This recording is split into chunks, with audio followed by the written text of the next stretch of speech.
Hey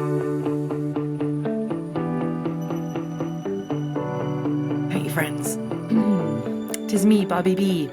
I just got off a really inspiring phone call with one of my new mentors for the fall, and she was reflecting on the podcast that I just did with Janina, and it was a gift because I wasn't sure how to wrap up what Janina had and I had spoken about into a coaching session, which I love to do little coaching sessions after I speak to my guests.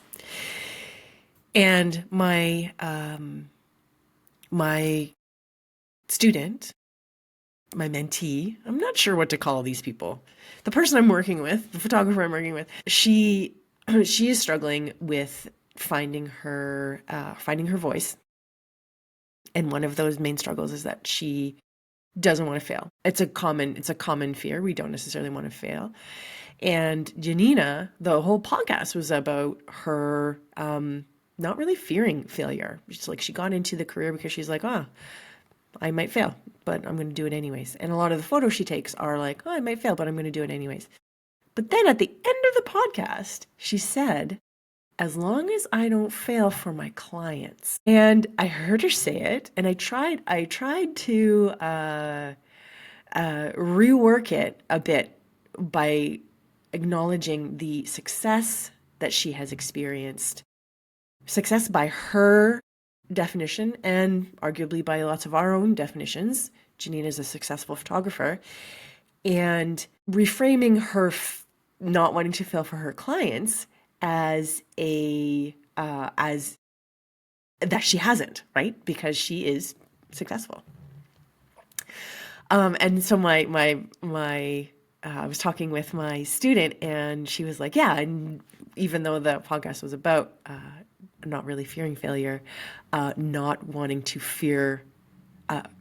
fearing failing your clients remains a fear. But when we are following our voice, when we are very true to what we want to photograph, we do not fail our clients. I'm going to say that again.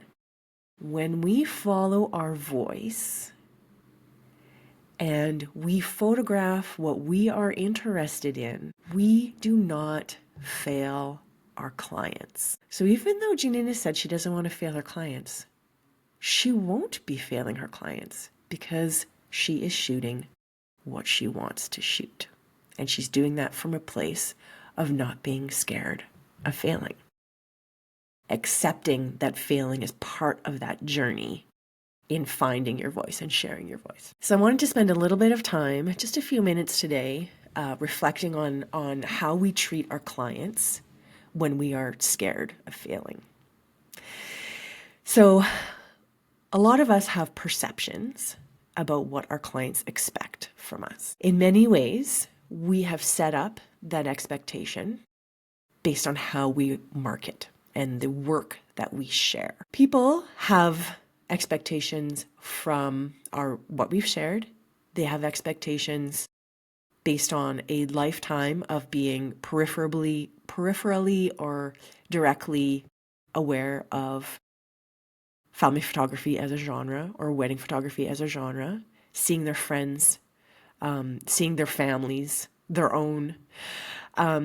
We all have kind of expectations that are based on what we've been exposed to. And we all have expectations when we're hiring someone based on past work that they share. Now, if we are sharing work that we think our clients expect to see, we are going to fail them. We're going to fail people and ourselves when we share work that we think that other people expect. The reason for this is because if you are making work and sharing work based on what other people expect, you are not going to like what you're making, and you're going to get stuck in a little rut that is formed by all of these anticipations of expectations. The only way to get out of that rut is to make work that you are interested in, that you really love making. Maybe love is a big word. Just make work that you're interested in and share that work. This is the problem, is that people are not sharing the work that they are interested in because they are held back by what they expect other people to expect. Okay? So when we make work that we're interested in and we share the work that we're interested in, people have a clear picture of what it is, what is the work that we make and what is the service that we will be providing. Even you people pleasers out there, this is especially hard for people pleasers because people pleasers think that they're very good at anticipating what others need, and therefore they tie themselves up in knots trying to make that person happy. And who does it not make happy? The people pleaser. That person eventually gets very tired and very exhausted. And because it's hard to anticipate what people want and then try to dance into that and try to contort yourself, your vision, your body, whatever, into what you think somebody else wants or what somebody else has told you that they want. If that's something that you don't want, we have to start from a place of what we want. And maybe that is your homework for today, is to think about and write down or do a voice memo, whatever sort of kinetic activity works for you to get this out of your brain and in front of your eyes. What are you interested in? What are you sharing that you're not interested in? When you look at your portfolio, are you interested in all of these photos? If you're not interested in any of them, you need to cut that shit out. Because if you don't, people are going to continually hire you for the work that you're not interested in. Hope that makes sense.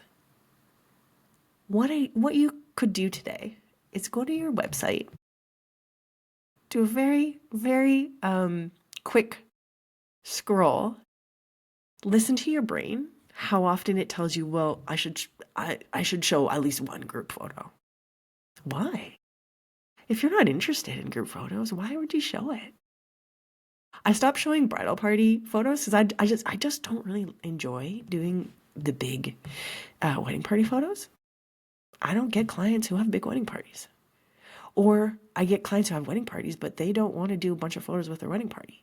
So it works, my friends. It really works. I know we've said this before. Show what you want to shoot. Also, don't show what you don't want to shoot. Maybe that's even more important. Don't show what you don't want to shoot. You're doing your clients a disservice. You're kind of lying to them if you're showing photos that you're not interested in making. Okay?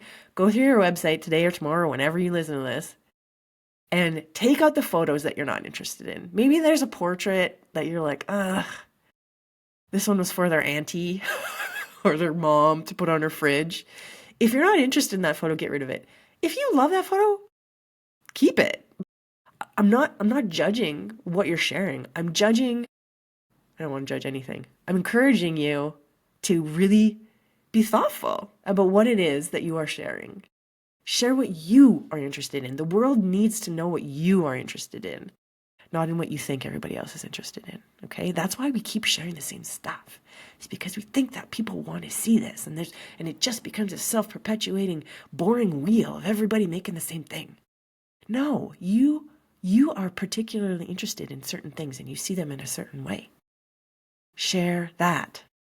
Do not share the stuff that people expect, or that you expect people to expect, okay?